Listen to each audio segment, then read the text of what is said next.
Hey guys, this is Canadian Queen 76, and this vlog is about Trayvon Martin, the teen that was killed at the hands of the community watch guy. It's too much killing going on in the world, and although dying is a part of living, we're born and we die.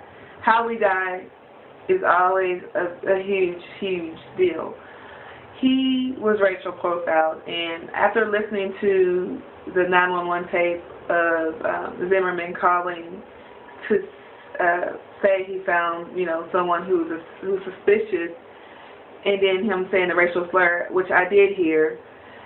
He called him a coon. He hates these effing coons, and they're always getting away with things. He basically took his anger and frustration out on an innocent person who had nothing to do with the situations that was going on in his neighborhood. And we as a people need to know the laws of the land and the laws of those particular municipalities. I don't know anywhere where there's no investigation done or lawsuit given, the people versus, Zimmerman, where you just can kill somebody and it's a slap on the wrist after a few days of questioning, a few hours of questioning. That to me blows my mind, and I think that right there is an injustice to everyone, especially if Martin was considered a John Doe for 3 days. How can you question somebody and then that be the end of the whole investigation when you don't even have the other half of the story? So that's the injustice to me as well, because the police department didn't do its due diligence in even doing the investigation. One half of the investigation is done and complete, I guess, and then this other half is incomplete because you don't even know who this person was. And so we find out it's a kid now, and it's all this backlash and all this hoopla because you consider the case closed before it truly should have been closed. And I think that's the outrage for me. It's like, one is a senseless killer because of racial profiling. I can go out and say I think somebody did something, but if you don't have any proof, you can't be walking around wielding a gun. I mean, even police men and women in our military are trained not to pull their gun unless they're going to kill. And I don't understand why a community watch person would have a gun on their person unless they were going to use it. And that blows my mind. Our community, the black community, has a lot of things to overcome and a lot of things to deal with, and I would like to say some of those solutions are, in progress in different places, but we really have to step it up and not wait for the government to hand us our salvation. It doesn't come from them. The government is an inefficient entity, and it doesn't represent us anyway. It doesn't. I mean, it has a history of denying us all kind of liberty and rights, and then finally giving it to us in these little incremental ways. But it's a history of not letting us have our way or represent us. So we have to be the change that we want to see in our community. We have to be that person. If you're saying we need more education, then you need to step up and teach.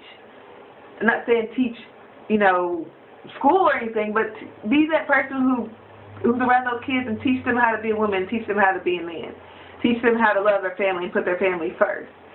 You have to be, I don't care if you grab one person or one kid or whoever, as long as you are being that example, that shining example of what we need in our community, then that's the only way this is going to be turned around. We have to protect each other. We have to make sure that we have our needs covered.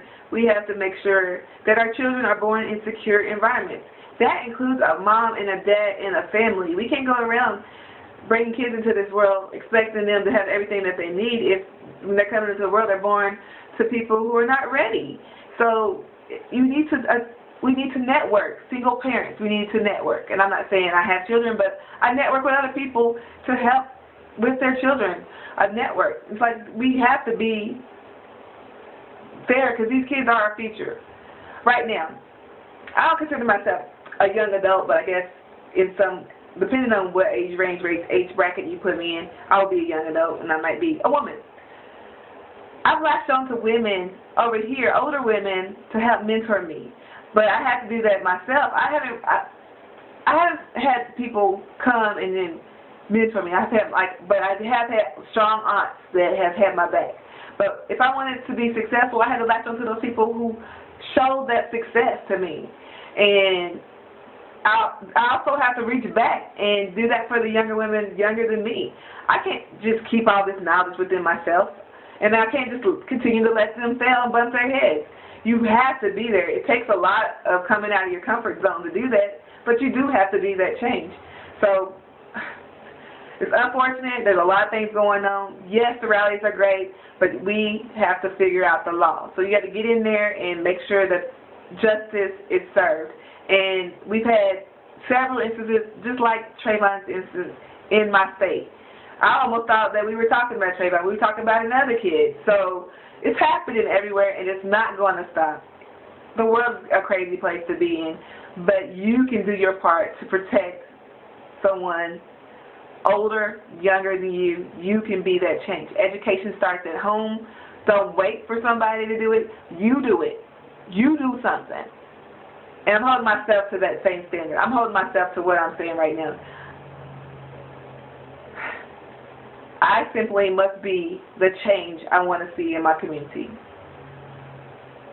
That's exactly where it starts. One step at a time. So be that change you want to see in your community. This is Canadian Queen, and I'm signing out. Talk to y'all later. Bye.